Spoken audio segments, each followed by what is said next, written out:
प्रिय विद्यार्थियों एवं मित्रों नमस्कार। मोहन हिंदी वाटिका में आपका स्वागत है।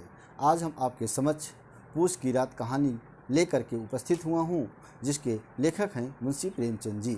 इस कहानी में सामंतवाद एवं महाजनी सभ्यता के साथ साथ किसानों के विडंबनापूर्ण यथार्थ जीवन को चित्रित किया गया है। इस कहानी के प्रमुख पात्र इस प्रकार हैं। हल्कू, जो कि इसका मुख्य पात्र है। मुन्नी, जो कि हल्कू की पत्नी है, ये भी कुशल गृहिणी है। और इसका एक जाबरा कुत्ता रहता है, जो कि हल्कू का एक संगति एवं मित्र के रूप में चित्रित किया गया है। और एक मालगुजारी वसूलने वाला सामंती महाजन है, जिसका नाम है शहना। इस कहानी का आरंभ इस प्रकार होता है।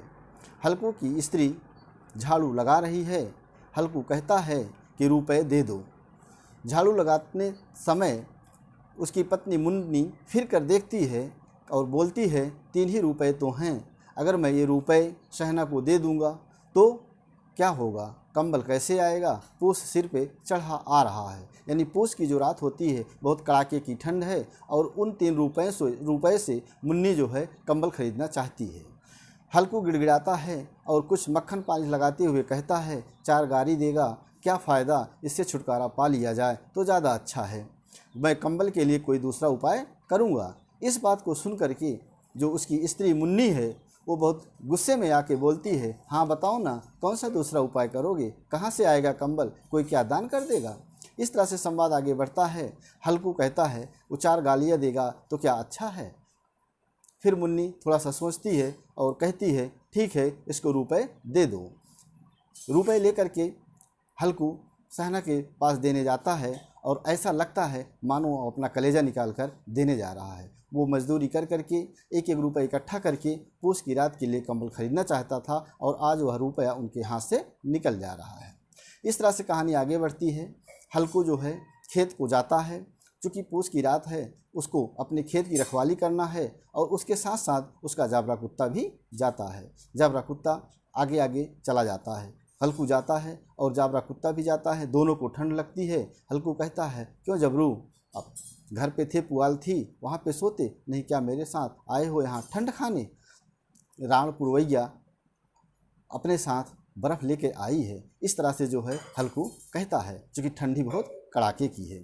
और खेत में जाते हैं खेत की रखवाली करने। वहाँ पे ऊख के पत्ते का एक छप्पर टाइप का छा करके और एक टूटी हुई बांस की चारपाई पर लेटे रहते हैं। और इनको जब ठंड लगती है तो हल्कू जो है कुत्ते से आपस में बातें करता रहता है। और उसके बाद जब हल्कू को ज़्यादा ठंडी लगती है तो कुत्ते से कहता है कि क्यों जबरू, आज तो बहुत ठंड है और तुम्हें नहीं लग रही है। इस तरह से अपने मन ही मन अपनी बातों को वो व्यक्त करता है। और जाबरा कुत्ता जो है उसके हाँ में हाँ दुम हिलाता है और कभी उसके मुंह के पास जाता है। और इस प्रकार से हल्कू जो है ठंड से कांपता रहता है, उसका कुत्ता भी ठंड से कांपता रहता है।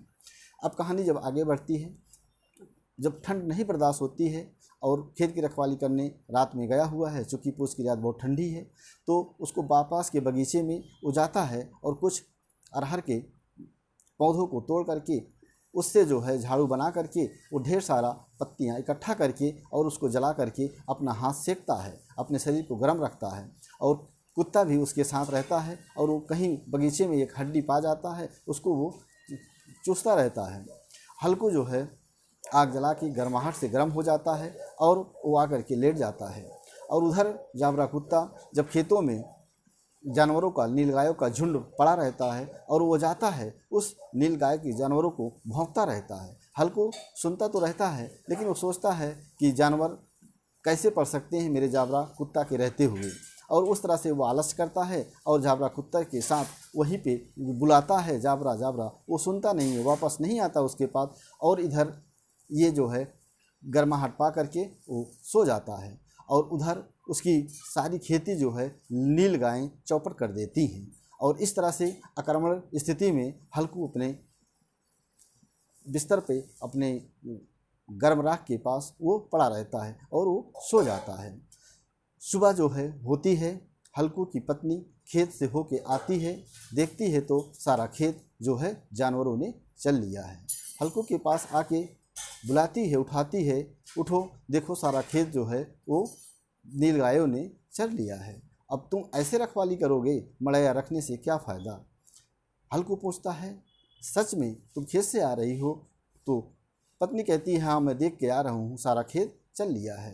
हल्कू कहता है, बहाना बनाता है कि रात में मेरे पेट में बहुत दर्द हो गया, तुम्हें खेत की पड़ी है। इस तरह से हल्कू कहता है और उसकी पत्नी मुन्नी जो है बड़ी उदास हो जाती है, देखती है कि सारी जो है फसलें चौपट हो गई हैं। लेकिन हल्कू मन ही मन पसंद है कि चलो अच्छा हुआ खेत की चल लिए हैं, अब मुझे खेत की रखवाली नहीं करनी पड़ेगी और मुझे खेत में नहीं आना पड़ेगा।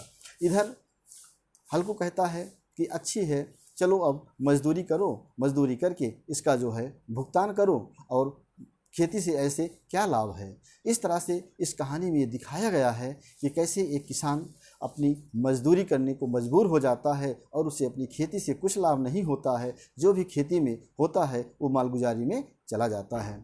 इस तरह से मुंशी प्रेमचंद जी ने हल्कू और मुन्नी के माध्यम से ऐसे छोटे छोटे असंख्य भारतीय किसानों की यथार्थ कहानी को चित्रित किया गया है, जो अपने लिए 2 वक्त की रोटी नहीं जुटा पाते हैं और अपने खेतों में काम करते रहते हैं और अंततः वो मजदूरी करने के लिए मजबूर हो जाते हैं। इस तरह से हल्कू और मुन्नी के माध्यम से प्रेमचंद जी ने भारतीय समाज के किसानों का बड़ा ही विडंबनापूर्ण, बड़ा ही यथार्थ चित्रण, बड़ा ही मार्मिक, बड़ा ही हृदय को स्पर्श करने वाला चित्रण किया है। आज भारतीय समाज में ऐसे हल्कू और मुन्नी बहुत सारे मिल जाएंगे किसान, जो अपना भरपेट नहीं भर पाते और अब किसानी के साथ साथ मजदूरी करने को मजबूर हो जाते हैं। इस तरह से मुंशी प्रेमचंद जी ने इस कहानी के माध्यम से बड़ा यथार्थ चित्रण किया है। धन्यवाद।